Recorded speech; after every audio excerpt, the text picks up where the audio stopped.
Hello, ladies and gentlemen, and welcome to the Polyhedron Claddercast episode 112. I'm Steve Tudor. I'm Andy Lewis. I'm Sid Gill. I'm Rory Summers. So the reason for my confusion is the doc is titled file name 1112, but unfortunately we put the heading as 111, so I actually think it's 1112.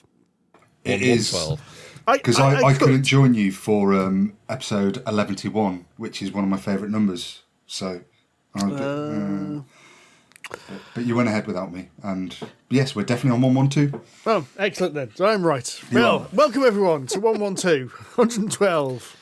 A podcast about board games and RPGs and whatever the hell we've been doing in the meantime. Furnishings.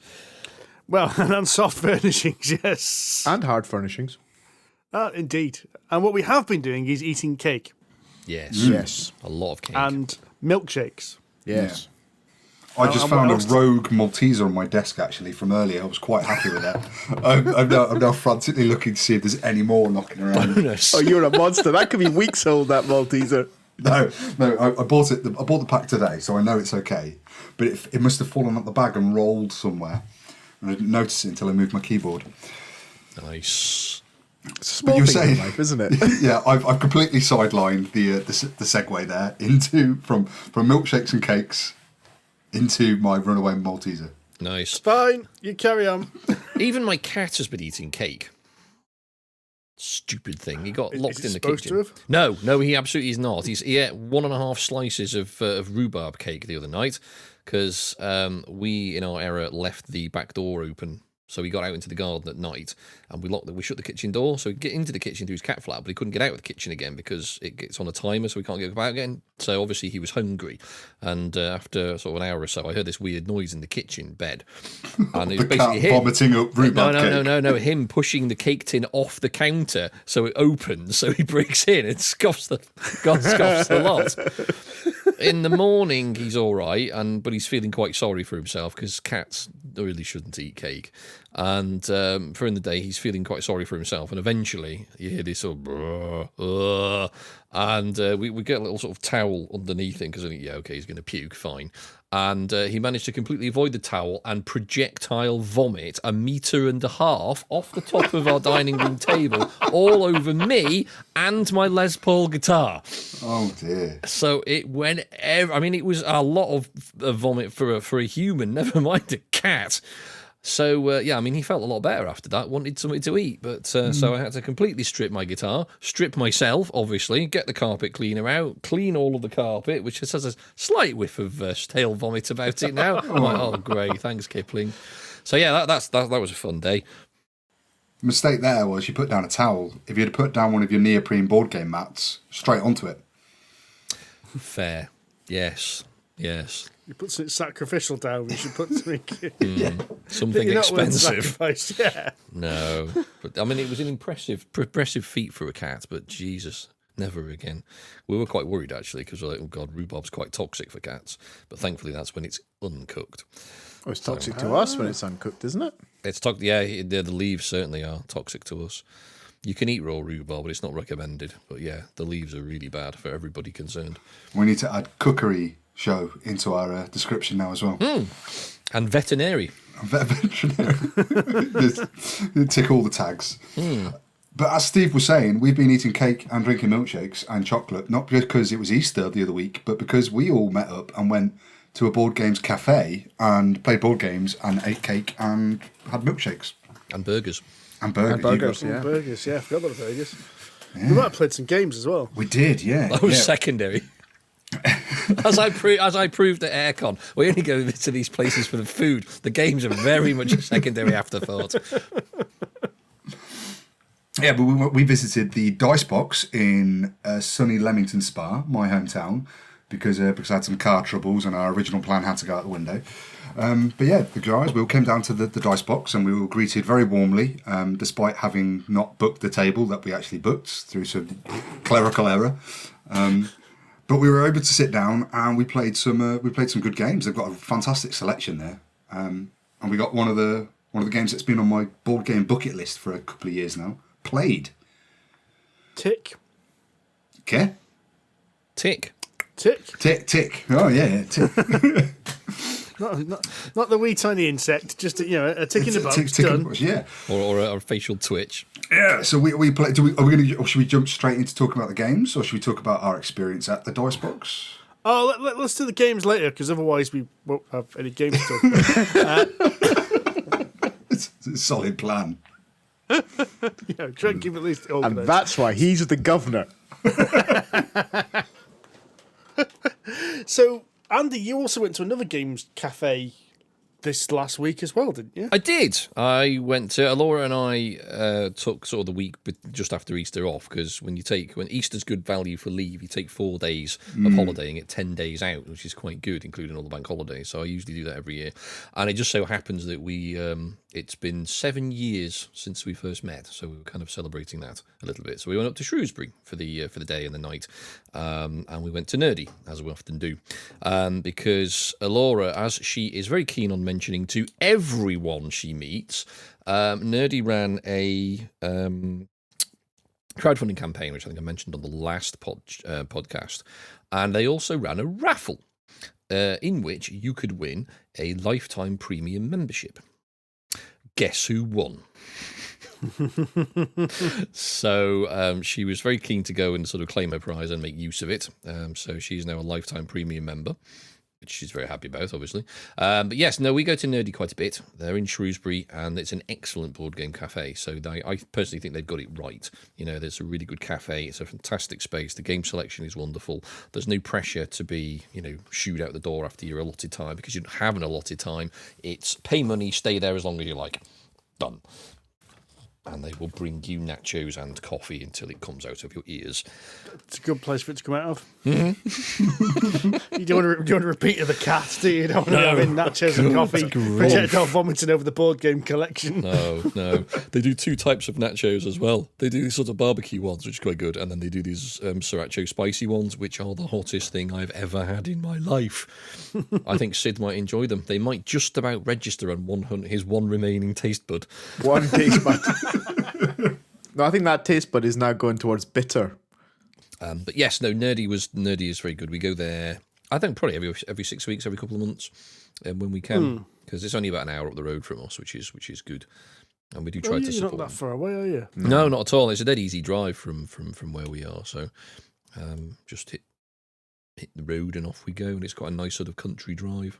It's about as inconvenient as possible for the rest of us. But Yeah. for you, it's fantastic. Sadly, yes. It might be easier on the train for you guys. I actually went back to the dice box the other week. Actually, I was having a board game social night out, but it wasn't very well attended. There was only a few of us, and everybody not I was that social. Then. not that social, but everybody. It was myself there and 3 others, but they were all on alcohol-free drinks, and we were in the pub right next door to the dice box. So I was like, well, since you guys aren't drinking, should we pop next door and have a board game and a milkshake?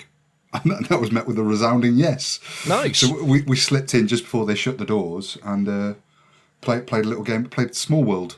Just wanted something nice and easy. And haven't played that in years, so we sat down and played that. Although having had a couple of ciders by this point to then get onto a cookies and cream milkshake, I was feeling a little bit wobbly. It was a mistake, but the 2 burgers and chips I had on the way home helped. So Jesus Christ!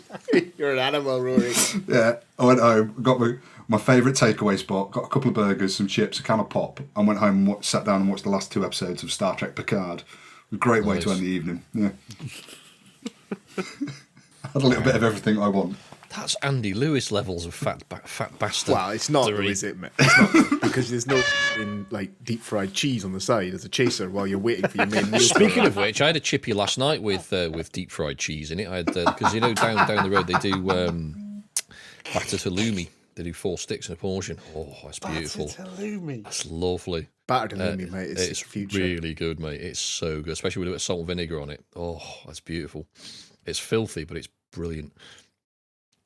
Your arteries must be like pinholes. They're rigid. I'm like an android now. That's why he doesn't move very far from his desk. Oh, right then. Should we actually get into some board game news then? Or tabletop gaming news, sorry. I don't know. Do you want to air your possible controversial opinion? Oh, well, yeah, okay. So we went to Dicebox and we had a good time. We played their games. You know, excellent, as you said, excellent selection of games. Excellent selection of overly sugared and fatty foods. You know, which I've got nothing against. I'm not. That's not criticism. I just came to the conclusion after that I'm not entirely sure board game cafes are for me. No.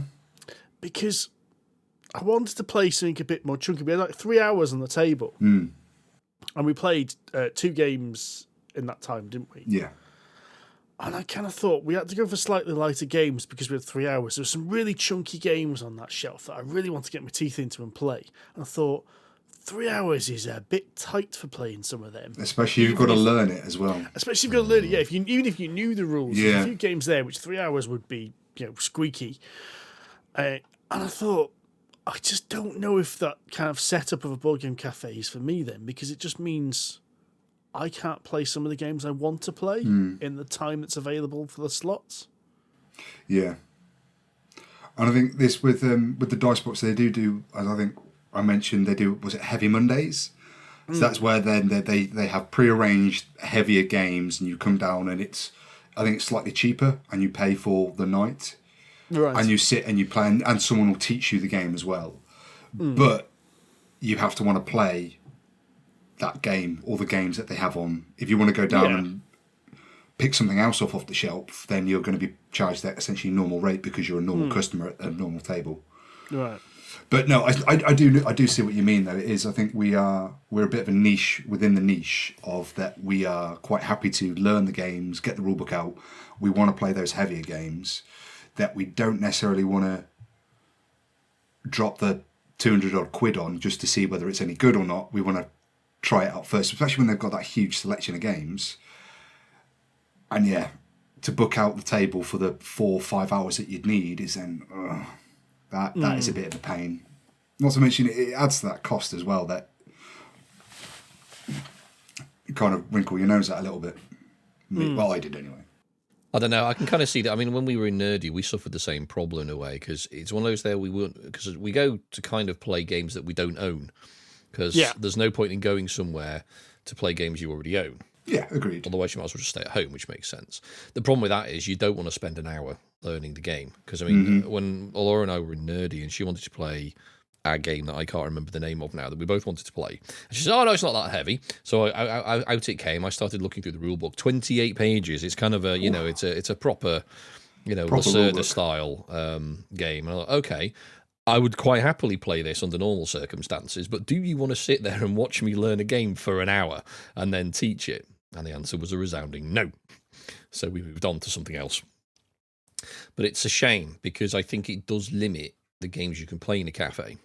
To the sort of medium. Concentrate to more medium, to medium, aren't you? Yeah. And I haven't played a decent heavy game for too bloody long. I mean, Steve and I were talking about this yesterday, I think it was, that we're both chomping at the bit for something that's going to destroy our brains because we haven't had a chance really to play something, truly hefty for too bloody long.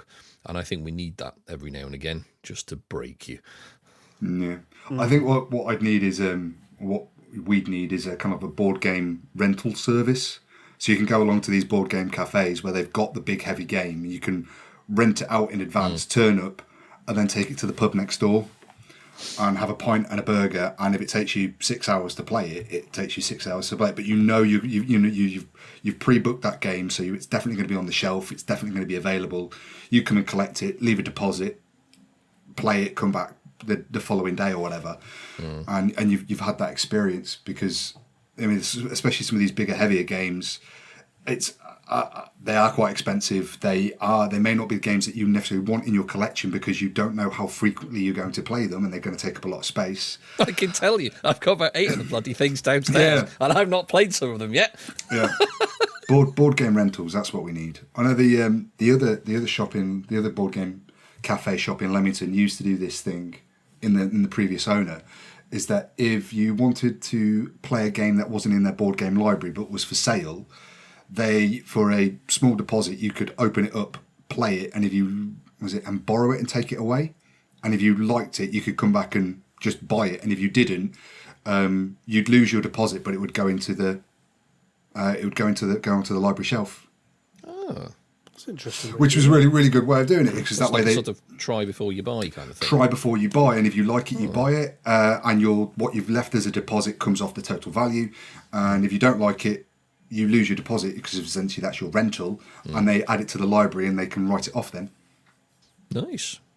So it worked for me. Yeah, so I think it's a really good idea, and it means that their library can be kind of ever expanding and stuff. And then obviously, as things do not get played very often in that library, you can then sell them for a much subsidised price anyway. You know, like B stock type stuff. So I think that was a great model, a great idea. But unfortunately, it's under different ownership now, so they don't do that anymore. Yeah, that's a shame. Yeah. Well, there is Rent a Meeple, isn't there? Is that what it's called? That's a board game rental service. That sounds so dirty. I think maybe I've made that up. Maybe I've made the porno version up. Rent I'm sure it's called something Meeple. like that. Googling. Ooh, it's a thing, and it doesn't look dirty so far. Good grief. Moving swiftly on.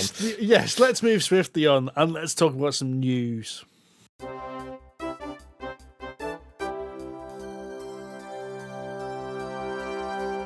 Right, it has been a big week in Dungeons & Dragons this week. It certainly has. Because there was I don't know what they called it. There was like a presentation. D&D Direct, which I believe is some new buzzword marketing stuff from Wizards of the Coast, now that they're absorbing all of the world.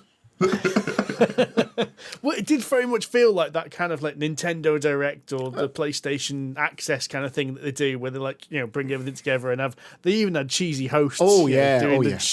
Really, really cheesy links between the different sections, which were Very beautiful hosts as well. You know, they'd be chosen for not only their game boarding or tabletop credentials, but also the fact that they were of the right type.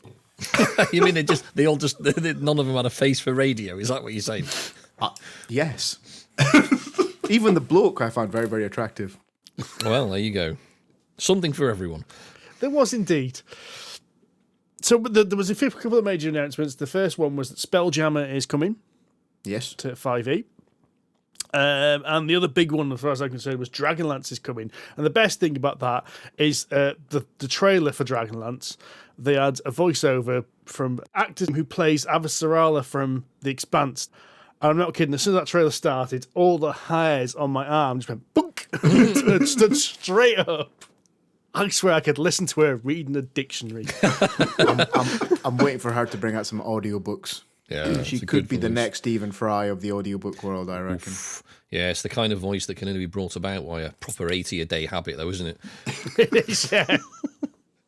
There's 20 Lablet and Butler in there really before is, she hits the record button, yeah. There's a couple of other minor announcements. So there's the miniatures game, which as soon as I saw the trailer for, I went, well, that looks crap, doesn't it? To the point where I even thought it looked like the miniatures game they released about 15 years ago and thought, it probably is. I think it's the same miniatures. There aren't, if I remember rightly, there aren't that many highly regarded D&D board games, are there? I think there's Tyrants of the Underdark, which is apparently pretty good. Basically, all the highly regarded ones are the ones that aren't made by Wizards of the Coast. Ah, there you go. So, Tyrants of the Dark was made by Gale Force 9. Lords of Waterdeep, I think, was actually made by Wizards of the Coast. Is it? That's about the only. That was about the only one. So yeah, Tyrants of the Dark is rather good. It's good little deck building with area control. I mean, we've talked about Lords of Waterdeep plenty. And then there's the miniature games, which I had Drizzt, the Drizzt game, and it was kind of okay. Yeah, it's one of those games I've sold on because I played it about 5 or 6 times and went, I've explored about as much of this as I can stomach, so it can go. They were good for the miniatures. If you want like a D&D miniatures for a D&D game, they were good for that. But I thought the game itself was a bit thin. It just felt like you were just playing against the clock. So yes, and I've heard something similar about Tomb of Annihilation as well. I think most of them are the same game, just reskinned. So Castle Ravenloft, Wrath of Ashardalon, the Drizzt game, and I think the Tomb of Annihilation are all actually the same game, just reskinned with different monsters and different miniatures. Yeah. Anyway, so I was quite intrigued by what they were going to do with Spelljammer, because the way they were going to release it, rather than being one book, which is what they've always done in the past, is they're actually going to do it as 3 thinner books in like a slipcase.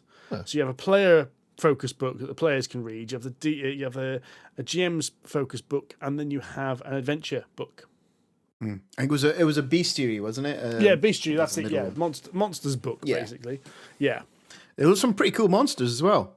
Crazy space clowns. Yeah. What the? I mean, well, there's lots of honking and horns going to go off in a minute there now. Sorry, chaps.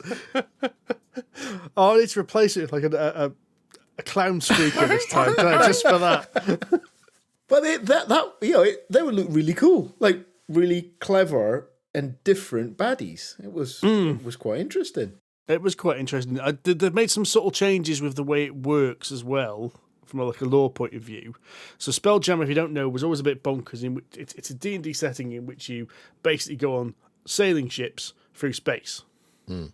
But they've changed it so you're not going through space anymore. You're now going through the ethereal plane, which is a minor change. It actually makes a little bit more sense to me in the context of kind of magic, because flying through actual space always felt a little bit weird, especially when the way in which the planets worked with crystal spheres and all kinds of random hand waving they used to try and explain it. But the gist was you can go from D&D world to D&D world. So you could go from, Forbidden Lands world and fly to the Dragonlance world and fly to Greyhawk world and all that kind of stuff as part of the adventure. But yeah, we'll have to see what they're like. I mean, we kind of have fallen out of love with 5e at the moment, but it might come back. You never know. It might. I know Rory still plays it. I still play it. I play it every week. Twice this week if I'm lucky. Ooh. Yeah, my party decided to split up, the bastards. So I've got to squeeze. Kill them As twice. in the game, not in real life. Yeah, in the game. So yeah, had to create 2 brand new spanking maps for both parties. I wasn't expecting them to do it, of course. So, but anyway, that's just my DMD laments. I think the only other thing that caught my interest in that announcement was the new starter set. Oh yeah, third starter set. Yeah. Yeah, Dragons of Stormwreck Isle. Ooh, dragons in Dungeons and Dragons. Good lord. Good lord. And 2 dragons, I believe, from what I understand about this. It's going to be adventurers caught in the middle of 2 warring dragons on an island. With nowhere to go. That's a problem. That could be interesting, because so far the 2 starting sets have been really good. Yeah, they have. And then I think the only other thing they announced was a whole lot of rubbish about the movie, which I'm keeping my expectations low about. Have your expectations changed now that Hugh Grant is confirmed to be in the movie? No, I still think it'll be shit, because if I go in with that view, I can only be impressed. Yeah. Or proved right, both of which are good results. Thus is my approach to life in general. Go through as a miserable curmudgeon, and you can never be disappointed. Exactly. And then I think there's a new anthology as well. A new adventure anthology, wasn't there? Journey to the Citadel, something? Light Citadel or Radiant Citadel, something like that. Journey to the Radiant Citadel. I'm going to go with that. Okay. But I think it's a bit like the Candlekeep kind of short stories, kind of adventure anthology type of book. So you can weave it into other modules or campaigns as you see fit. This is a big pile of stuff I'm going to have to buy now, because I'm kind of into D&D 5e now. It is. Chest. It is. That's You're going to have good. to buy it. I haven't bought one for a while, actually. I've probably missed one. There's been Probably. a few, yeah. There's been a few. I mean, there's been quite a lot come over the last 18 months. Well, like, was the last one Fizzban's Dragons or whatever it was called? Or there might be one after that, actually. Got Fizzban. Did you get Candlekeep Mysteries? Yes. Weird Beyond the Witchlight. I think so. I'll have to check. Did you get the Critical Role one, the new one? No, I can't be arsed with the sort of sideshow stuff. At least you've got rules. Yes, you've got rules. One I highly recommend you don't get is the recent Dark Souls RPG. Wow. What a segue, Governor. What a segue that was. That I thought it was was. smoother than George Clooney on a belt sander, that was. So, Steamforge Games released a Dark Souls RPG based on Dungeons & Dragons 5e. It was available. It was up for pre-order for quite some time. It got delivered to customers, and customers have found a plethora of faults with it. Now, what it is, it's not a complete 5e completely. It's they've overhauled the hit point system. have overhauled the magic system to try and make it work better with the Dark Souls setting, and come up with a couple of things in between. However, apparently there are lots of spelling mistakes in the rulebook, which are considered minor because there are lots of rules problems in the rulebook. So some places like words have been put in the wrong place. So they've changed, for instance, hit points to position, I think it is, and random places it still refers to hit points. Helpful. One of the characters does not have the required stats to use its starting equipment. Oh, that's right, yes. Which the fighter doesn't have a high enough strength to use the armour he starts with. Yes. Brilliant. There's apparently spells in there which are copy-pasted from other spells. So like the fireball spell and the magic missile spell are exactly the same, to the point where they actually refer to the wrong things. And then, so Steamforge have said they've admitted the problem and they're going to they're going to replace everyone's copy. But one of the weird things they did, which I found quite interesting compared to, say, Free League, is they've refused to release the PDF until the physical copies have gone out. Hey. I think their understanding is that they don't want, because once the PDF's out there, they understand it's going to get pirated, so they didn't want people to pirate the game before physical copies went to pre-order people. Which also meant that without the PDF, people haven't been able to proofread it before it went to printing, which is what happens with Free League. We get the PDFs early if you come back on Kickstarter, which usually means people can point out the faults.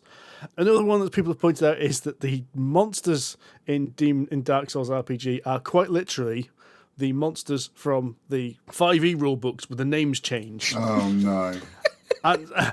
But some of them don't make any sense. Like the example I saw was the Capra Demon is the Baylor with just the name changed, which means the Capra Demon's the stats don't quite marry up with what a Capra Demon is in Dark Souls. And the Mimic. Now, the Mimic is a big thing in Dark Souls. You can sometimes come across a chest which turns into a Mimic. It bites your head off and it turns into this long, gangly-legged creature that kicks you and punches you. But the attacks for the Mimic in the Dark Souls RPG are exactly the same as they are from 5e. So it hits you with a pseudopod, which Dark Souls Mimics don't have.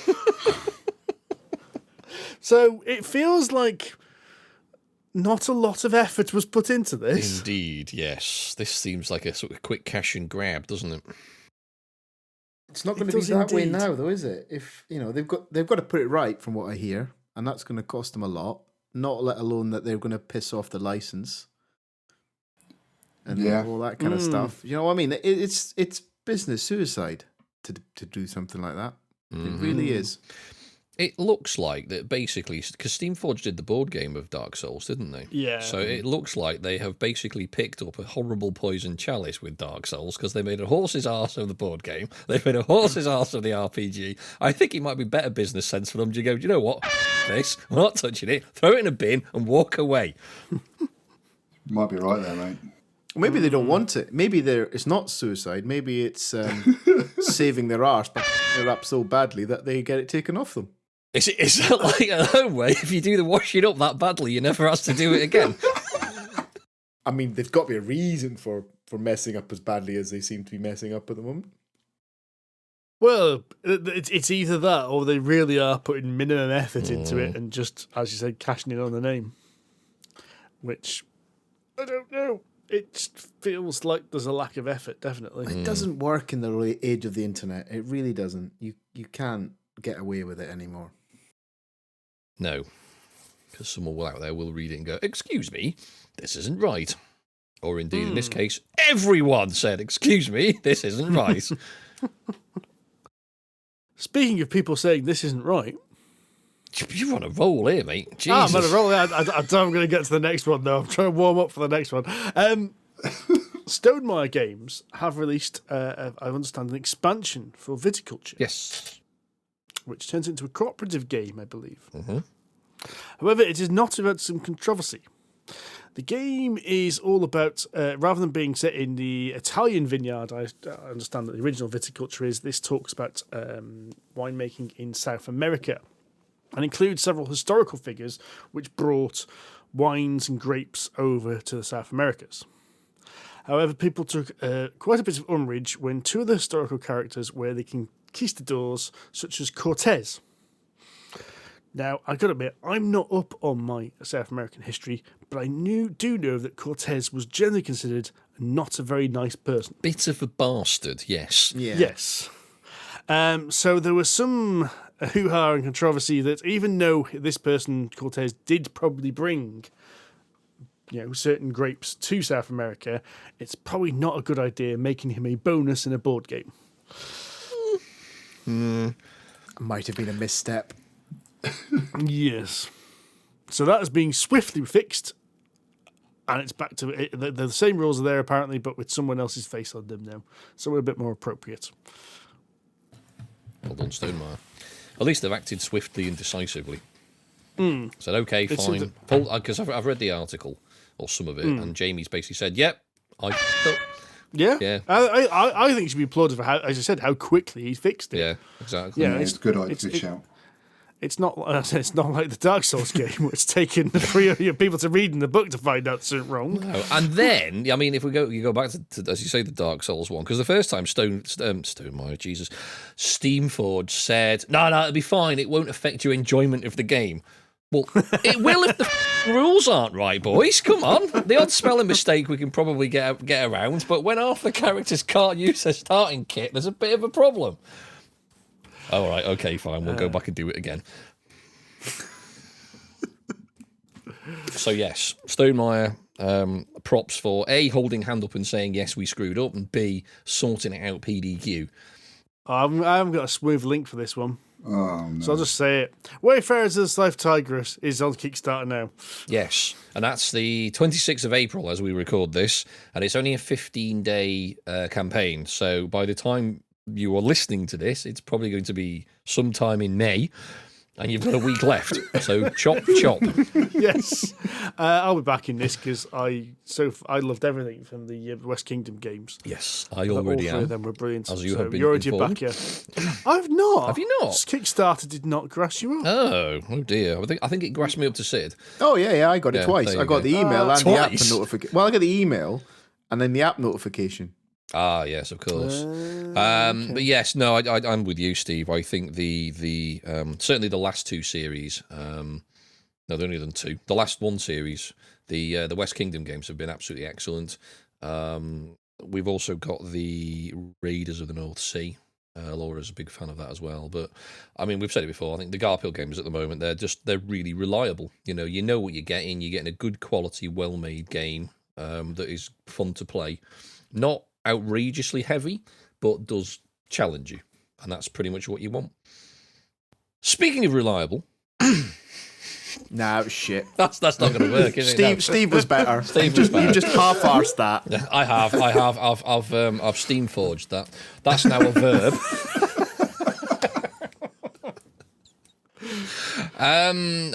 Some time ago, Rory and I first played this at Expo about 2 or 3 years ago. We did. Which is the game Magnate, the First City. And we walked away from that quite impressed. We enjoyed it, although we were both absolutely smacked off our tits on caffeine at the time. Oh, that coffee was so good. It was really good, but we had like 3 of them each, so we were buzzing. And we could smell colours. It was we had that much of it. It was a Sunday morning, wasn't it? So It we really really needed was, to pick yeah. me up here. I'm going to give this game away to one of you lucky listeners. Not you 3 listening, I'm afraid. But if anyone wants a copy of this game, completely free, Kickstarter Deluxe Edition, complete with Little Digger as the first player marker. It's a little JCB. It looks fantastic. Send an email with your name to andy@polyhedroncollider.com, and I will draw the winner at random on Friday, the 20th of May. Well, that actually gives me some time to edit this podcast. There you go. You see, I was actually looking at the calendar. Right, when's he realistically going to get this out?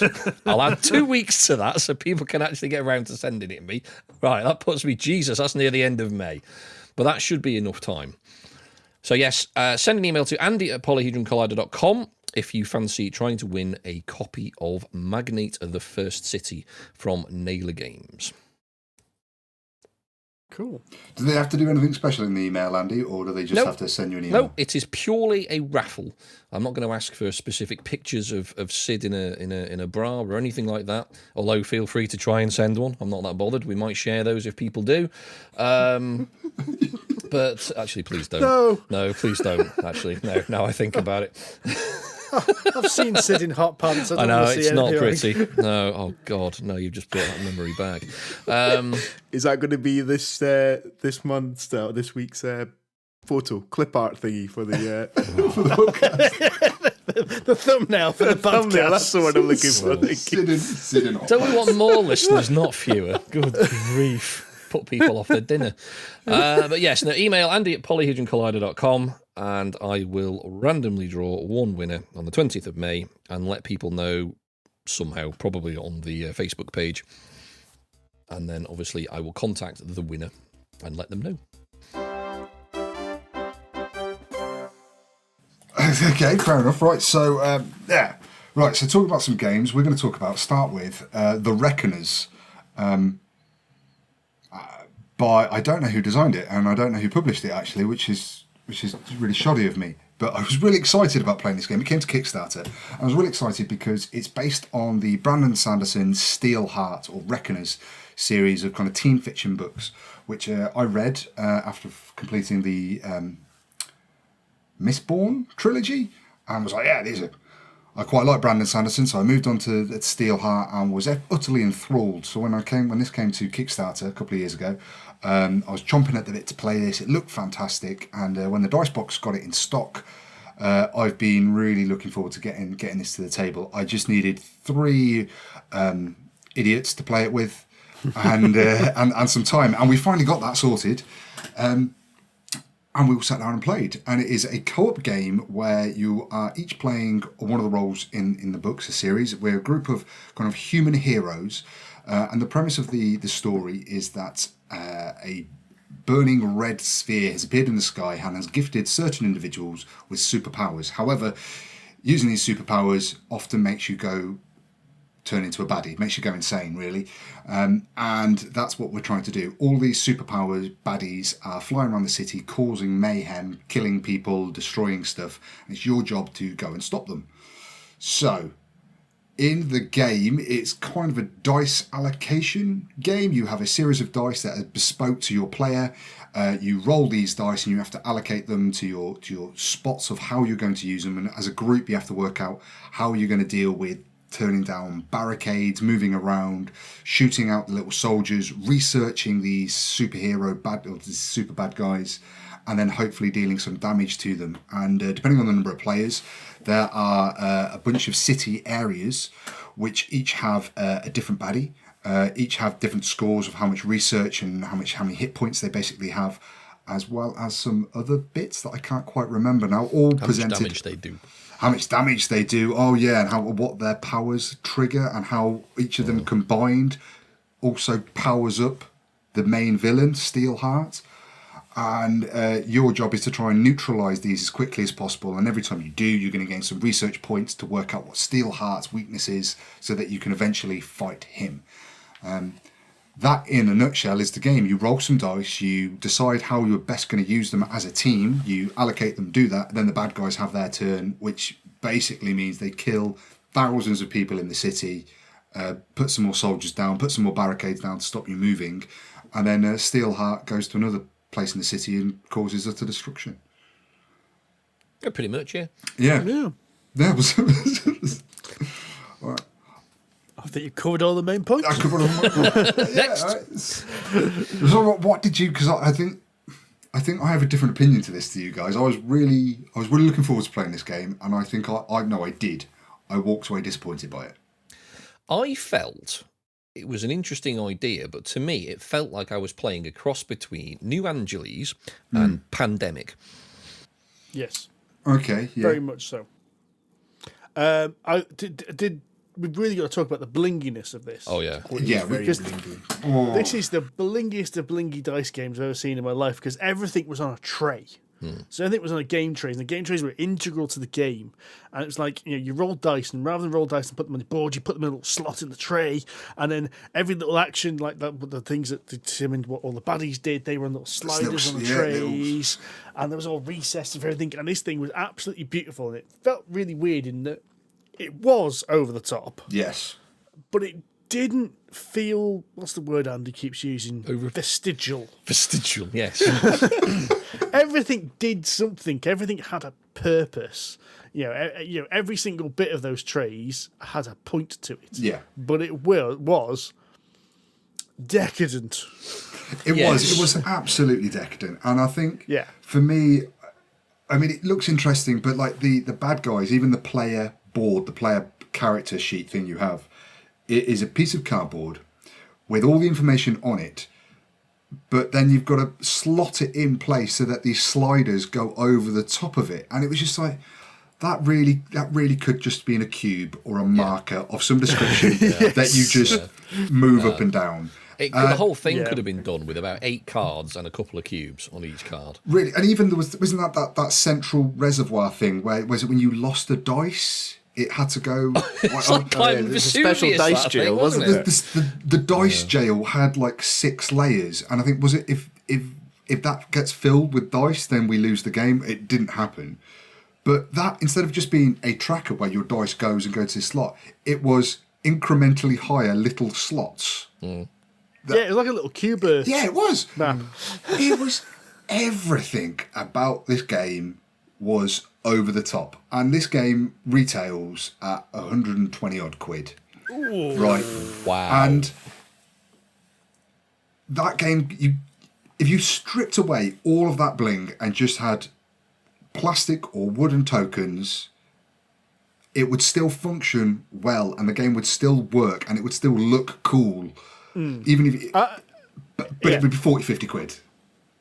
I think the plastic trays actually made the game take up a lot more space than it needed to as well. I mean, we extended that table, so it was they've got the dining table that you extend. So we pulled out a leaf, and there were 5 of us playing it, and we did have drinks around it. But every inch of that table surface was taken up with a piece of this game. Yeah. Yeah, I mean, I can't criticise too much overproduction because I've got quite a few games that sit into that category. See, I was going to say, it's interesting because your Dwellings of Elverdale. That's the one with the tokens that move. Monsters, Yeah, right? that's the one. It's the one with the silly noises. Yeah, it's ridiculous. Was overproduced and unnecessary. Yes. Whereas the Reckoners didn't feel unnecessary overproduction. It was decadent. I think Steve hit it on the head earlier. But yeah, it didn't need it. No, and I think it's a shame almost that you can't. I mean, I like having the minis instead of a pawn, like a pandemic style pawn. That's really nice, and I think that's almost kind of become standard within board games, and I'm fine with. Even the little tiny soldiers and the little barricades, that was fine. But it just seems like you've kind of shot, from my point of view, the publishers have shot themselves in the foot by making a game that costs quite a lot of money for a co-op which is all right with the license, and it's just most of that money is going into all of these custom plastic housing trays for a piece of cardboard. Why you couldn't just have, here is the standard game and then here's all the extras. I know we've talked about this before, but that just it really upset me that to play this game again, it's either go back to the dice box or drop 100 quid on it, and I don't. This game isn't worth £100. I walked away from the game going, well, I think I blinked at one point and we lost the game. Yes, it definitely was a case of what's the phrase from the Expanse? The Cascade Resonance, not Cascade Resonance. That's bloody Half-Life. Cascade failure. Yeah, one thing fails, which then makes the 2 things below that fail, which means that 4 things below that fail, which means like one little thing went blip and we went and we'd lost the game. Yeah. I mean, that did force us to play a second game because we thought, hang on, we've messed this up, and we couldn't really understand. No, actually, sorry, we played it wrong the first time, didn't we? What did we do and wrong? Then we reset. We weren't killing enough people or something. Yeah, we played about half the game and we weren't actually murdering enough civilians. Because no, we don't murder civilians. Get to basically when the steel hammer or whatever his bloody name is. Steel hammer. Sounds like a WWF wrestler, doesn't he? Spelljammer or whatever it's the big bad. Steelheart. That's him. whenever he does something, and he's got a bunch of tracks as well, and whenever you get to the top of each track, we thought, oh, well, we can't go any further, we'll just ignore it. But then I noticed that one of the icons on the end says, hang on, this has got a murder civilians icon on the end. Does that mean when it pops off the end that basically we murder civilians instead? Oh, yeah. So we did that, and we lost within 2 rounds.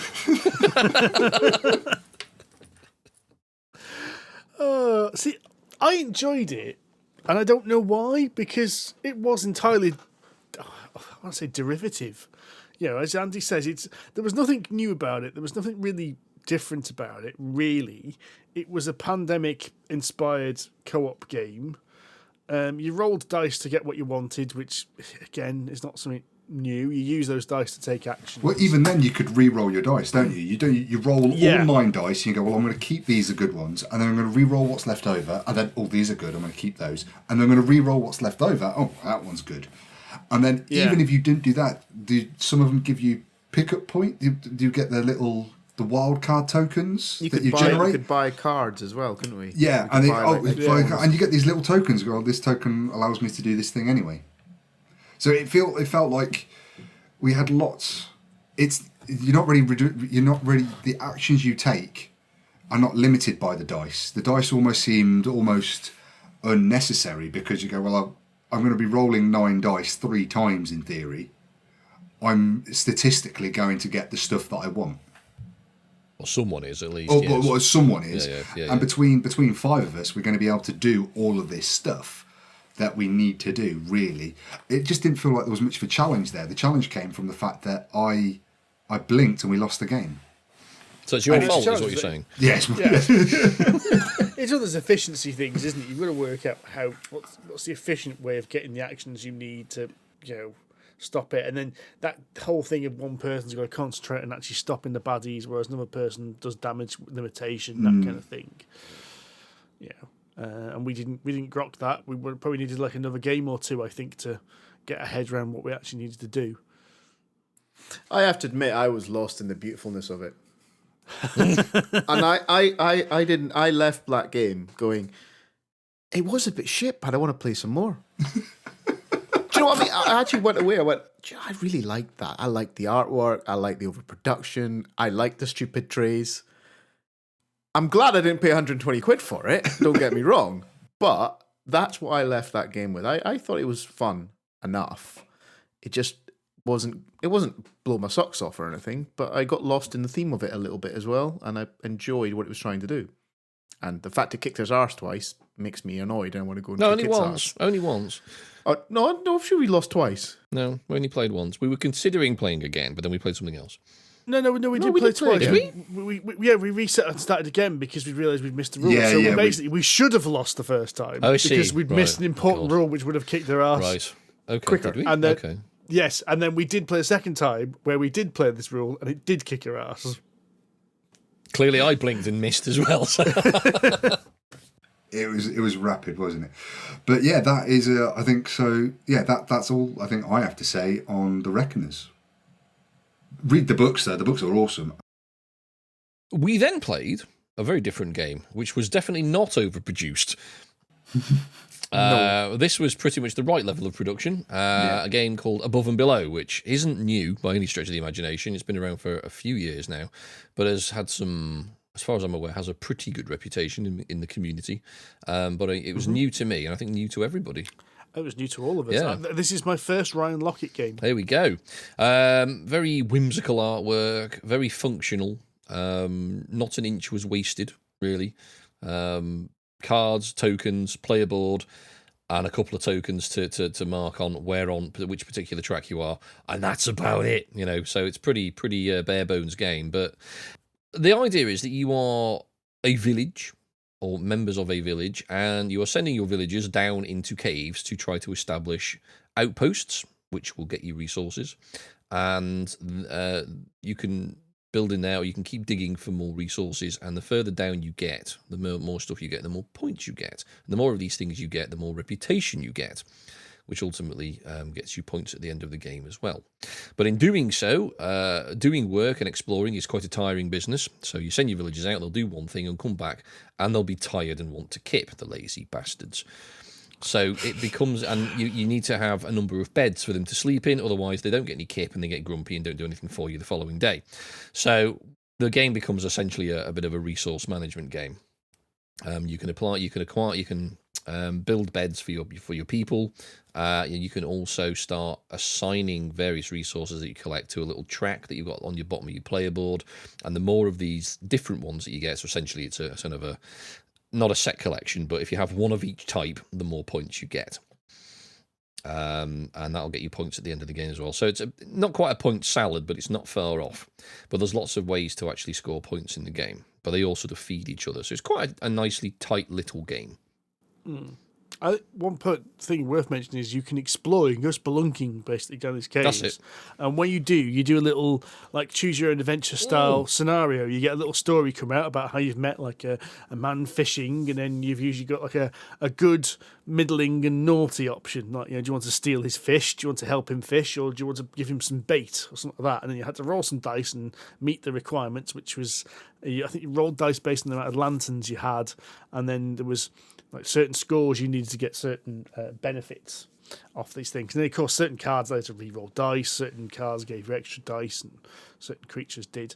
So yeah, it added this little narrative element to what the rest of it was like a Euro game, but with all these little stories in the middle. Yes, and that added quite a bit of fun to it, actually. There was a little bit of almost role-playing, so we got quite into it.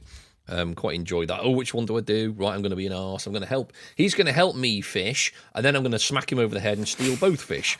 I have to say, I really like doing the little reading stuff. Yeah, I really enjoyed that. I've got an immense amount of pleasure just reading this stuff to Andy and all you guys, and just go, I know what your options are. Although you had those wonderful moments of confusion when I was like, what do you choose? And where it goes off to another section where there's another part of the story where you finally have the choice of rolling dice. Yeah, that was quite cool. They were all individual scenarios, though. I don't think they were linked in any way. They were just individual. Some of them were linked. So some of them ended up going to like a second one. Like I ended up jumping on the back of a fish, and then that took me to a second one further in. Where you then had to make another choice. Yeah, we had to make another choice. It was quite extended, and it was quite rare. That was weird because everything else had just been this one little choice, and all of a sudden that was like 2 or 3 choices after each other, which is pretty cool. But I found there was considering the amount of options that book has in there was a really nice assortment of them. They all kind of had they all told this tiny little story. They were all really very different. It wasn't just a case of, you meet an old woman, you can kick a stick and nick a bag, or you can help her out. They weren't all variations on that. They all had kind of, like I say, climbing on a fish and finding some mushrooms and stuff like that. They were all really quite different. And they all had different levels of difficulty as well. Some of them only had 2 options. Some of them had sort of 2 sets of 2 options, so you could go good or bad. And then there was like a gradient or a grading of like you could go the good option, but there was an easy one and a hard one, and you could go for each of those. So what I liked as well is you didn't know the results. So some of these games tell you results, and some of them don't. Like Dead of Winter, famously in the rulebook, actually says tell people what the results of your options are. Which the actual designer of the game turned around and said actually prefers it if you don't do that, even though it's part of the rules. But yeah, so there was a point where it's like, well, I don't know what the effect's going to be. I'm going to have to go with my gut and see what happens, kind of thing. So, which I prefer, I think. I think it's you get the more meaningful decision then. You actually think, oh, crap, which is better. Yeah, because as you say, Steve, I think if you've given the option, you're given the answer, well, it's like, well, it's obviously that one then, isn't it? Yeah. I'll go for the one that gives me the resource I want. Precisely. Yeah. But I think it took us quite a long time. I think, Sid, you were the one that figured out the way we should have been playing this towards the end. With you using the rare items that you're not going to get very many of. You start putting those in your cache first. And the stuff that you turn out. And it took us... I think we were about 3/4 of the way through the game before we went, this is what we should be doing. Down on that little track down the bottom where you could put... resources in and get multipliers for it, wasn't it? We had to fill up the lower end with the crap stuff? The rare ones. The rare ones first. Rare ones, that's right. Rare ones first, and then as you get higher up, start filling up pile with easy. Because like those mushrooms, which are actually not worth a great deal, but if I've got 4 of them, and they're like in the 5th or 6th slot, they actually score me a lot of points. Yeah, that's right. I found myself I like the game. I would play it again, but I found myself very frustrated with how inefficient I was at this. I think Andy got onto quite a good system of just spelunking every round, and you were getting some really good stuff out of there. But I found this a really hard game to manage my resources. Of everything cost money, but it was really hard to get money, and without that money, it really limited what I could do in every subsequent turn. And I can't. I'd like to play it again to see if I can be better at doing stuff. And I think you guys all scored significantly higher than I did, and you each had different models to how you went about doing that. And the method I chose was clearly shit. And process of elimination. I want to play it again to try and do something again.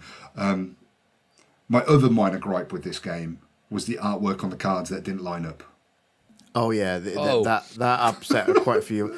Yeah, those bits of Green Hill should have lined up next to them. Yeah. Oh yeah, this is the whole thing. Like you put your buildings and your caves like along the right hand side of the board. But yeah, the Green Hill on the main board didn't line up with that Green Hill on that. Yes, it's a minor point, but yeah. Sent our OCD into overdrive, didn't Yeah, we? it really did. We had to have another milkshake to calm down. And some cake. And some cake, yeah. Yes. Yeah, I'd almost like to apologise for being so pedantic, but we're all really pedantic about that type of thing. I don't know if is that because we're all similar type of people, or because we're geeks and board gamers, we want this stuff to look right when it's like Little column A, little column B. And column C. We're just arseholes. Yes. Big chunk of column C there. But what did you think of it just as a game? Because I'm in two minds about it, because I know that the industry loves it, above and below and near and far and now and again and which all the others that they're throwing out there, I don't know. I mean, that's it. I'm not chomping at the bit to play it again. No, that's the thing. I'm the same. I could if someone said, "Would you like to play this?" When I go to my gaming group, I would probably have another look around the room just in case there was something else on the table. Before I was like, yeah, all right, I'll play this. It wouldn't be my first choice to go to. But having said that, it's one of those, I would like to try it again just to see if I could be more efficient. I wouldn't be trying it again to enjoy the game. I'd be doing it for my own personal gratification of, can I do better than 24 points or whatever measly score I got? Or am I a dribbling idiot and this just isn't the game for me? Yes. Little from column A, little from column B. A lot from column C. But yeah, I'm the same. Yeah, I enjoyed it, and I'd play it again. But I'm not. I said chomping at the bit to go play it again. I'm not chomping at the bit to go get a copy and explore it further. I thought it was a nice little game. I played it once. I enjoyed it. Did what it needed to do. Yeah. Yeah. I'm the same. It was okay. I would go a little bit higher than that. And go, it was okay. It was better than okay. It was better than okay. Is this the Tudor okay-o-meter, as we established last time? Because you've got, it's okay. All inflection. It's okay. It's okay! Yeah, this was the higher inflection. But I'm still not saying it was amazing, but yeah, I'm not saying it was a bad game at all. No, not at all. It was enjoyable. Yeah, it was a fun little game. I think the only criticism I had of it was similar to what Rory said about the money, that I just never had enough cash. And therefore I couldn't buy the cards. And that just made that took a bit of joy out of it, because I couldn't buy the cards I really wanted. So I couldn't go, down into the mines because I couldn't make enough beds for my people. So I must have got something wrong. It was a continual frustration. Fuel my fuel my engine, whatever you want to call it, to work. And then when those cards did come out in the market, that were this one is 6 or 7. They were quite cheap. Everybody was going to try and buy those ones, and then depending on turn order, if I bought it before Steve or before you were clearly frustrated with it, because now you can't buy any of the ones because they're all more expensive. There's only 7 turns in the game, or 7 rounds of the game, or something, wasn't there? So when you don't buy something, then you've lost a whole round of adding to your engine, and then the following round, okay, I've got a bit more money, but not a great deal more money. And then, of course, if you're still not player one, then someone else is going to buy the thing before you again. Yeah. It just seemed to kind of perpetuate.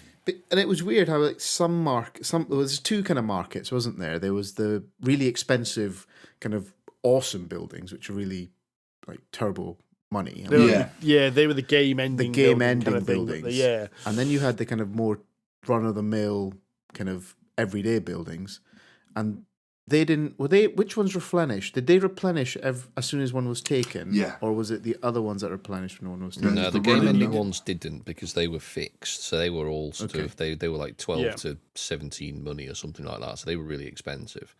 But they came back. They refreshed No. at the end of the turn. No, I don't think they did. They were fixed. No, hang on. You're getting confused. There was a third. Oh, was there a market, third which was market? Your people. There was your people. Ah, yes, there was a people market. It was the people didn't refresh, if I remember rightly, Yes. and the buildings did refresh. Right, it was that way around. Yeah. So the people was one. An awesome person would turn up and just kind of went, "Oh, well, I'm not getting that because Andy's going to get that." My turn's not. Yeah. Yeah. Andy has a big pile of money and he's going before Yes. me. Oh, well, Steve, do you want that one? Unlucky, mate. But then, even if you did get it, you've got that problem of, well, I've only got 4 beds, and now I've got 6 people, and I can't buy any ball beds because I bought this cool person instead of the bed I need to put them in to rest them. See, I had the opposite problem. I was basically running a YMCA. I had too many beds, but because of I did. Which is the thing why I'd the spent rest all of my us didn't have any bloody beds. Well, there is also that. Yes, you should have stayed at my YMCA. But the problem with that is I had spent all my resources on beds, and I couldn't do anything else. Who won? Did you win? No, Steve won. Oh, no, okay. Yeah. It didn't leave a lasting impression, but I do want to try his other games and see what they're like. Though again, I think I just want to check all the other games and see how they compare. I mean, I'm especially intrigued by Sleeping Gods, but that Kickstarter's a bit too rich at the moment. I haven't had a look at that yet, and I think I might steer clear of it. Oh, if you want everything, it's several hundred. If you want everything, because basically it's a standalone expansion he's doing. Oh. Which comes with another Kickstarter expansion and audio narrative. Wow. So if you haven't already got the last Kickstarter, which is what I haven't got, then you basically it's 2 Kickstarters in one, which makes it 250 quid or something like that, for everything. So it's like I want it, but I don't want it that much. Yeah, I think I'll skip that. Oh well. So that was Above and Below. I will probably take this moment to quickly mention Stormweavers, because I think we may mention it again in the future. Mainly because it has similarities to Above and Below. who? And that similarity is the choose your own adventure aspect. So I'm going to be perfectly honest here. I backed this Kickstarter, and I don't think I fully understood what I was backing. Because I thought I was backing a board game, right? What I've actually backed is effectively a choose your own adventure / fighting fantasy game with some extra combat rules. So Stormweavers is basically a good hefty hardback tome in which you play a dwarf who's trying to get to a magical tower. And every time you have a decent fight, there are just basically one-on-one fights, don't use a map, but you'll often fight like multiple enemies. You could pull out a little map from the back of the book, and you've got these little cardboard standees, and you put them on, you get this little grid, and you fight against them that way. But other than that, it's very fighting fantasy. Okay. Which I was quite surprised by. Partly because it feels a little dated. So the combat is maybe a little bit more advanced in that because you've got a grid, you can do things like charge, which give you extra attack bonuses, or you can knock people back. And in certain scenarios, that works really well. For instance, like there's one point where you can fight 2 orcs in a pub. And you can push the orcs out the window, or you can push the orcs off a table or into the hearth and things like that. So, things happen, you've got environmental effects. But other times, it's just a grid and the pushing and pulling doesn't really do anything. But the combat is more or less exactly the same as the old Fighting Fantasy. You roll dice, you add your strength to it, you actually roll your dex to it. You roll the dice for the baddies, you add their dex to it. The difference is the amount of damage you do to each other. Okay, yeah. There's a little bit more to it than that. If you've got a weapon, you can do more damage, and if you've got armor, you can reduce some of that damage. But that's basically about it. And the story itself feels like a fighting fantasy book from 30 years ago. Oh, wow. I'm currently going round and round in circles because I get to points where it goes like, you come to speak to the demon. Do you know the demon's real name? No. Oh, in which case, go back to where you came from. Okay, go back. And so basically, I'm going around finding little tidbits of like, oh, I've got this book. I've got the magnifying glass, which means I can go here, which gives me the book, which means I can go back to there. It's nicely done, beautifully put together, but at the moment it feels a little bit old-fashioned. Okay, comes across as tedious from your description there. It has got a little bit tedious just going back and forth. It says to yourself, we recommend drawing yourself a map, so you don't get lost. Well, I've drawn a map and put all the page numbers all the different locations, so I don't have to traipse for all the different options going to the crossroads. So I can just shortcut from like the Wizard's Tower to the Dwarf's Mine because I know nothing's going to happen in between. So it's like, well, I know if they're page 55, paragraph 55 is a dwarf. Let's go straight to them then, just to save me some time. So yes, I will probably pass it on to you guys once I finish to see what you guys think. But I was hoping for something a bit more modern and a bit more sophisticated. I assume from your description then that this is a solo game. It is indeed. It is advertised as a solo tabletop game. Okay. And it came in a little box, which is what made me think it was like a board game. But I said the majority of the box is this little hardbound book with a couple of punch boards for your standees and a couple of sheets of these maps. Oh, of course, dice and a pencil. A pencil's important. Very nice. Does actually give you a pencil. But they could have sold this book without all the add-ons. It looks like at some point someone decided the book was going to be sold on its own. Like the Kickstarter with the pencil and the dice was like a Kickstarter thing. So I'm not entirely sure how it's going to be sent out to people. But I thought I'd mention it quickly because that's what I have been playing, and it kind of tapers onto the back of Above and Below a little bit. Nice one. Oh, I look forward to reading that, actually. We'll see what it's Yeah, like. it could be a nice evening kind of shoot the breeze thing, but yeah, those kind of, like we always talk about some of our childhood and adventure games when they were hard and you had to go from one place to another place and solve some stupid lateral thinking puzzle. Right? Fueled by moon logic. Well, okay, Monkey Island is where I'm really talking about. You used to have to go to one island to pick up one thing, to go to another island to pick up a different thing, to use on the third island, but you normally forgot you needed something on the first island as well, so you had to go back to the first island to come back to the third. Now, that kind of feels like what you're doing, but not tedious, whereas what you've just described sounds like you're just going round and round in circles with no real kind of understanding on how to find the missing part. There's no clue. Do you know what it reminded me of as I'm doing it? When it said like, do you have the washing line? It felt like bloody Nightmare. Yeah. The old 90s TV program when the guys have got like a table of stuff there and they only had to pick up one item, and then like they found out 20 minutes later that they've picked up the wrong item, but there was no clue. It was just random items on there. Ooh, you picked up the key. Well, you should have picked up the washing peg because that would have been useful. So when you read that, did you even know a washing line was an option? Well, this is it. This is where it gets weird. It keeps saying things like, do you know the demon's true name? Well, no, where the hell am I going to get the demon's true name from? And it's like, I haven't got solved that one, but it's like you can tell that at some point someone's randomly going to say, oh, and by the way, the demon's true name is this. It's not going to be signposted, or there's not be a breadcrumb trail. It's just going to be completely random, and that's why it makes me. It feels to me like the old-fashioned fighting fantasy books, like Warlock of Firetop Mountain, where it is completely bloody random. There's no rhyme or reason. Yeah. Just trial and error. The only thing about it is, when you die, you get brought back to life again. So there's no real penalty for dying. So you don't have to keep your finger in the page you came from. Well, see, this is the. Yeah, we all done it. Come on, boys, we've all done it. I did it, but I tried to read Walk of Firetop Mountain as it's supposed to be played, rolling the dice for the combat. And after a while, I just went, I can't be bothered. If I get 3/4 way through this book and quit it because I got killed due to a crap dice roll, I'm just going to throw the book out the window. So I just come to the point where every single fight I go, yeah, I won that. Yeah, I won that. Yeah, I won that. So it almost becomes a bit of a sort of an academic exercise more than anything else. Well, yeah, because I want to read the story, not get my ass handed to me because I've rolled poorly on D6. You know. It sounds actually similar to Death Trap Dungeon. Yeah. Which I got actually on Steam quite a while ago, but there's like a proper live action video. Which one? Is it the one which is actually the book, or is it the video game which was like Tomb Raider? No, it's the book.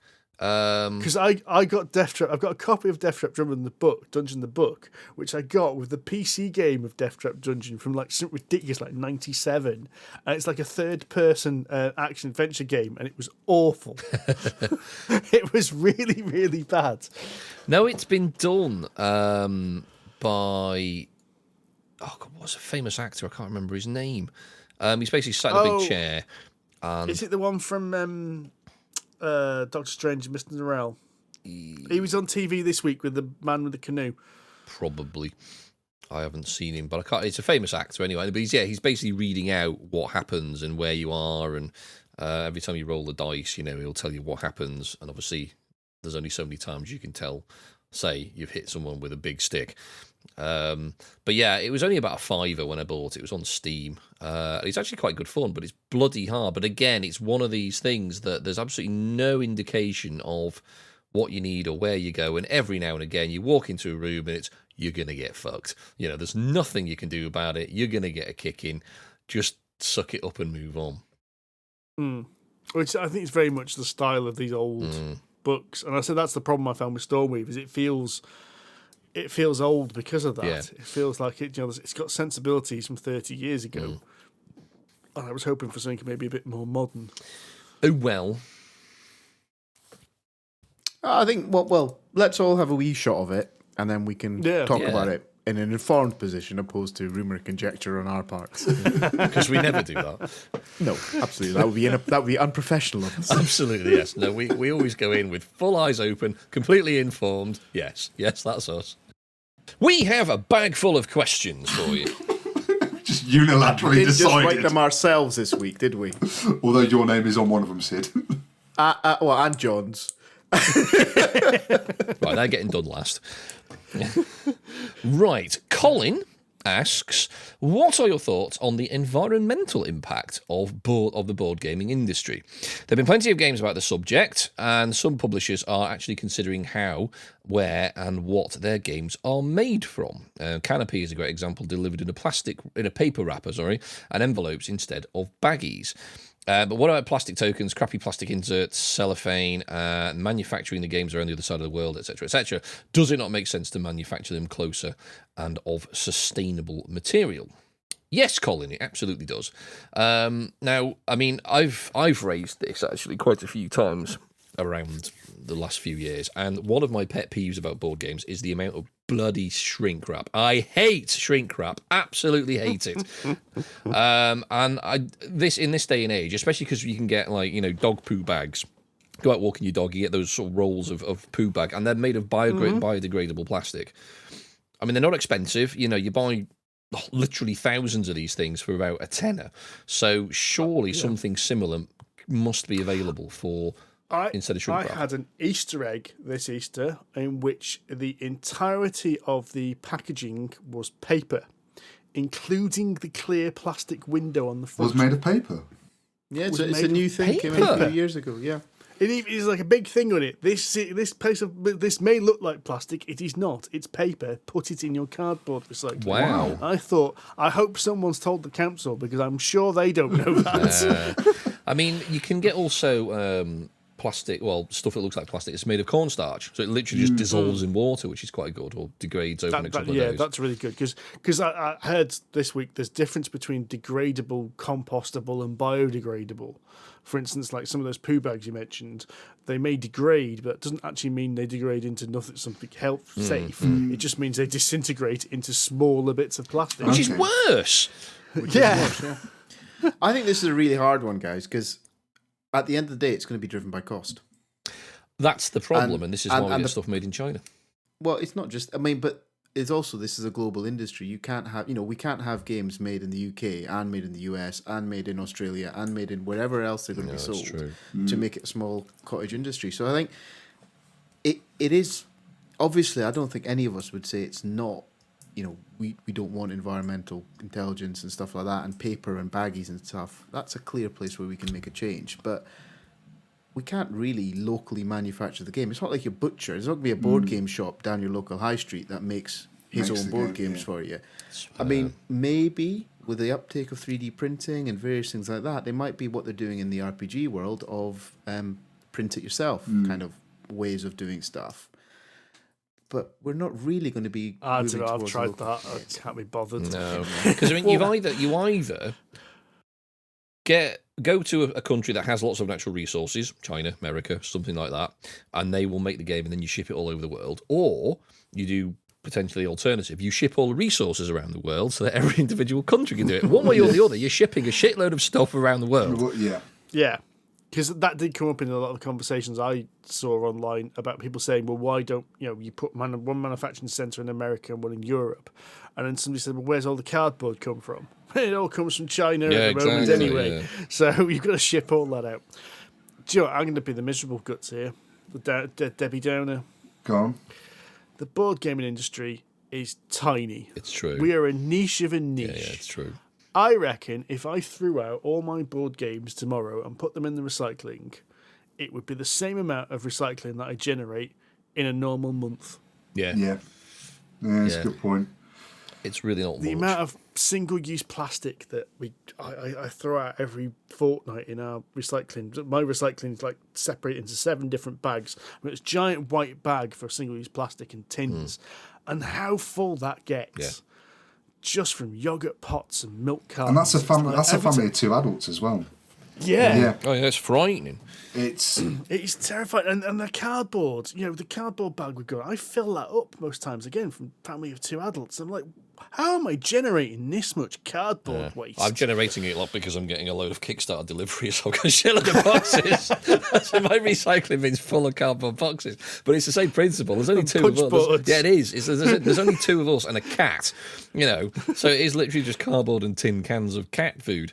But it's a fair point, Steve. I mean, things like cars and, name anything else. And, it's running my car for a year is probably more damaging to the universe. It is, but it's still small things. Small changes. It's about a mindset, isn't it? Oh, it's about thinking about it, and then that filters into other things. I think here's one that really upsets me in this question space, though, is how much complaining there is about a dinted box. Oh. Right? So on the flip side of this question, a slight scuff on your box, that's why it's in cellophane. It's to hold it all together, to give it a little monogram. That's why you have packing peanuts. That's why you have all the other packaging that goes on the outside to stop that box being damaged. That is probably contributing into this equation as well. And I don't think we can neglect that. We can't just say, well, it's the inside of the game that's a problem. It's not. It's the whole end-to-end. The supply chain part of this. Totally. And, I think if we all do a little bit, if we take the plastic bags out of a box and we just use envelopes or paper or 1 bag instead of 20 bags, we can make a little change like that. And that's where we, little things will make a bigger difference, as you say, Steve. We can't change the world, but we can all behave different. We can stop buying peppers in the supermarket that are wrapped in cellophane because the person at the checkout wants a barcode to scan it instead of looking at a picture and scanning a single barcode. All that kind of nonsense. Yeah. We can just make those little changes. So I think this is just part of the bigger puzzle of the current situation in the world. I think one saving grace though for board games is that they are kind of premium, long-lasting products. I mean, I've got board games which have got plastic and cardboard, and they came wrapped in cellophane and packaging peanuts and stuff like that. But I've got games from 15 years ago that I've still got that are still in really good condition. I'm planning on keeping for a goodly while yet.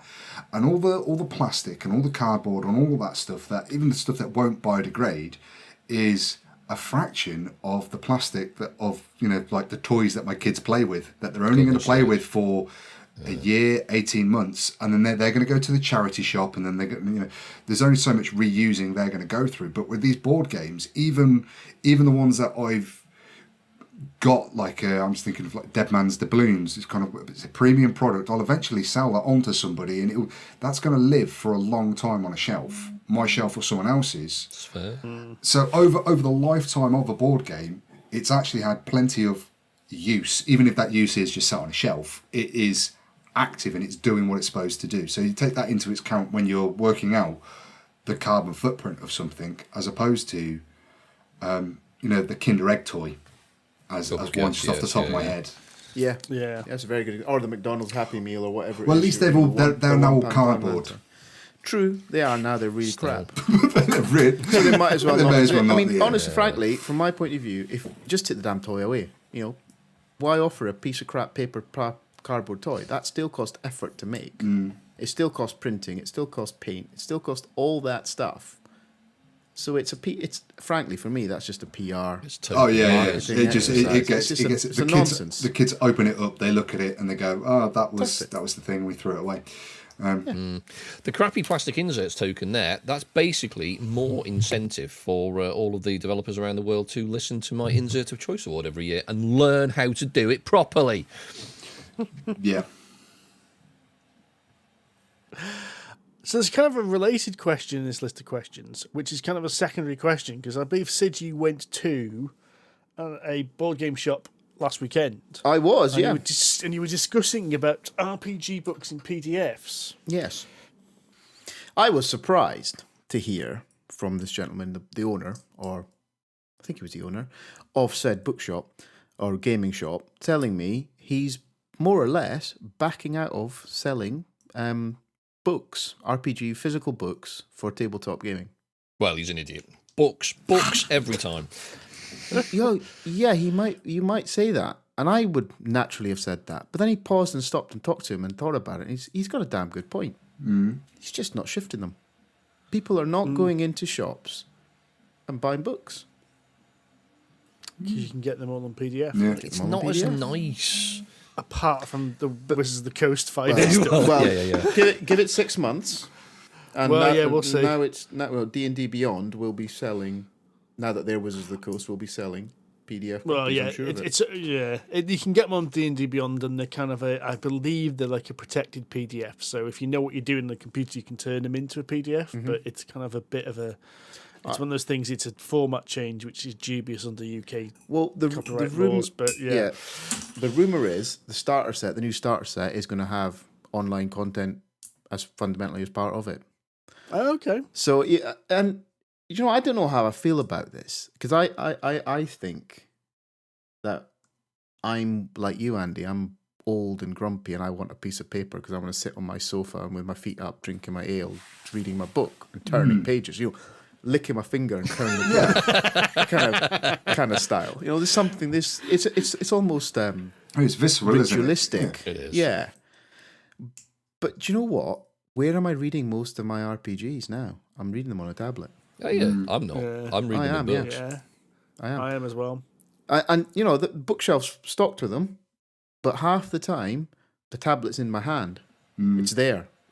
Convenience-wise, I'll go, I've got 10, 15 minutes here. Or I could go upstairs and get the book and then find my page and read the page and make it all the ceremony of doing so. But really, just pull the tablet out and do 15 minutes. I find it reading, put quite away. hard to read on a tablet. I mean, I don't really have a tablet. Laura's got one and she uses it quite a lot for work, but I don't like reading PDFs on tablets. I've got a Kindle, and that's fine. I really quite like reading the Kindle. But that's a very different story. Reading a because- book That's on a different. Kindle, Yeah, it's different.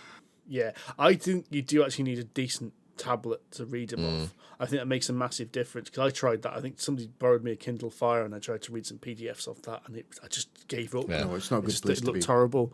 Yeah, so I think you've got to have something decent. But I'm finding that I like to have the core rule book as a book, mainly so I can put some sticky tabs in it and post-it notes and things like that. Everything else, although I do love a physical copy, I love thumbing the pages and this romanticised idea of, as you said, sitting in a comfy sofa reading them. I'm like, Sid, I'm reading almost everything on a PDF. Now, is that partially, or indeed entirely, because we have, as a group, moved to pretty much online role playing? No. No. I think I'm with the Steve. I think having for me, I can still. I'm in a position where I can have a physical copy and I can have a PDF. I'm having my cake and eating it. The PDFs are very searchable, though. That's the advantage of them, though. To me, now, I get irritated if I don't have a PDF alongside my physical copy. So, Free League and all the other grown-up publishers, right? Everyone but Wizards of the Coast, who can suck my dick, frankly, because I hate them. I don't hate them. Don't hold back. I don't hate them. It annoys me because I want to. Right, I'll tell you why. I want to run Lost Mines of Phandelver, right? And I want to be able. I've got my physical starter set and I've got it on the shelf. It's great. It's awesome. But I just can't sit and do what I said earlier. I can't just sit down and have my 10 minutes read through my PDF when when it's convenient to me because Wizards won't let me do it. So they annoy me on that respect. They've got the PDF. That's how they printed the damn thing. Yeah. Just let me have it when I've bought the damn starter set. With the Modiphius stuff, just a quick question here. Do you get when you buy the physical copy, do you also get a link to download a PDF as well? Yes. So it's not an extra thing you have to go and buy. No, you get both as standard. No, you buy books, you get PDF. Free League do it, Modiphius do it. They give you a link to Drive-Thru RPG, and you just get it from there. So Free League give you a Drive-Thru RPG link. Modiphius give you a link to their own. Sure. Yeah. And it is a sort of difference because it's one of the things that's starting to annoy me a little bit now with Modiphius because Free League, all the rest of my PDFs are in Drive-Thru RPG apart from Modiphius. So it's like one extra place. It's like doing that whole thing of like, entire video game collection is in Steam apart from one game you've got. Origin. Epic, I mean that's first world problems, right there. Yeah, but I don't want to install another game manager, EA. That's like having a separate treehouse with just one weird mate. The weird mate that smashes a frog with a hammer. No girls allowed kind of thing. It's just no. Anyway, back to the point at hand before we got waylaid by my rant. I was actually thinking about this when you mentioned it. I don't buy something I know I want from a shop. Right. It sounds bizarre, but when it comes to tabletop game stuff, if I really want something, I'll have ordered it online. Yeah. I don't, my nearest game shop is probably the Dice Box in Leamington Spa, which is it's about an hour's drive away, 3/4 an hour drive away, and I'm not going there every week. It's something, we go to Leamington Spa maybe once every 3 months. Same with Worcester. Worcester's actually probably about the same distance away in the other way.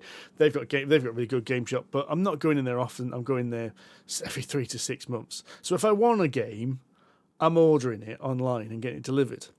But when I go into a game shop like that, I'm going, ooh, what do we have here? And that's where the impulse purchase happens, where I end up coming out of there with a game that I had no intention of going in to buy. Isn't it wonderful?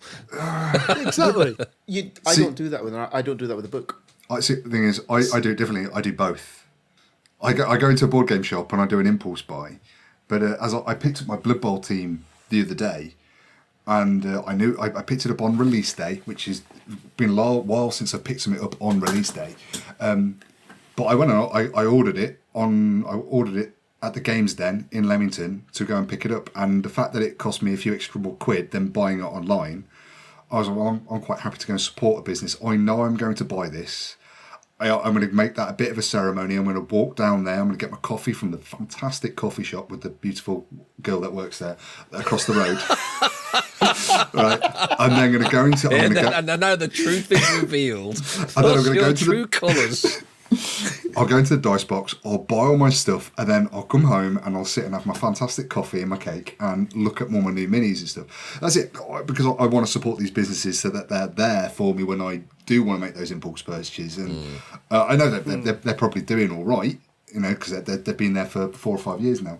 But if there's something I really want, I will order it and I'll go pick it up from a shop. Like the D&D, the D&D book I'm buying was it the Multiverse of Monsters? Which comes out, I think, next month.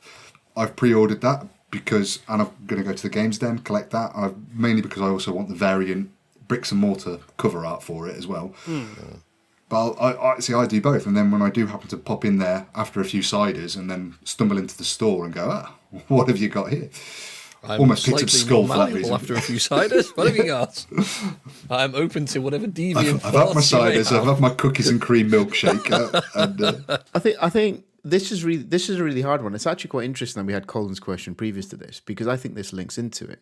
If we were being genuinely honest about being environmentally conscious in this industry, shouldn't we just be having PDFs? Yet here we are, all debating the merits of why we want a paper copy. And the previous question, we said, "Oh, it's really bad. We shouldn't be having paper." It's been manufactured in China and shipped over here on a cargo ship. Yeah, we're all doing it, and it's a really tough one, because I think there is that romantic view that I think mostly because we are a certain age we have. I don't think kids have that same attachment to a book or a paper product that we have, or younger people have that attachment. RPG books are the only books I buy. Like, I haven't bought a physical paperback novel in about 10 years. Which is when I got my Kindle. The Kindle makes them really good electronically. They're really lovely. But I don't know, but there's certain books there's certain physical books that I want. Going back to Brandon and Sanderson, when the next Stormlight Archive book comes out, I'm going to get it on Kindle. I'm going to get a physical book, just so it's there on the bookshelf. Is that because you're missing some bricks in your house and need some support? It's the only way to keep the doors open. You've seen those bloody Stormlight Archive books. You'd kill a man with one of those. So I'm really bad. I'll get the Kindle, I'll get the physical book, but before I do either of those things, I'll get it on Audible with a free credit and listen to the whole thing as well. But I think that there's some things, again, on the books, there's some books I really want a physical copy of. You know, I really want a nice... You're romanticising it, though. Yeah, right? It is, absolutely, yeah. I want to have a physical copy of The Hobbit and Lord of the Rings. Oh, yeah.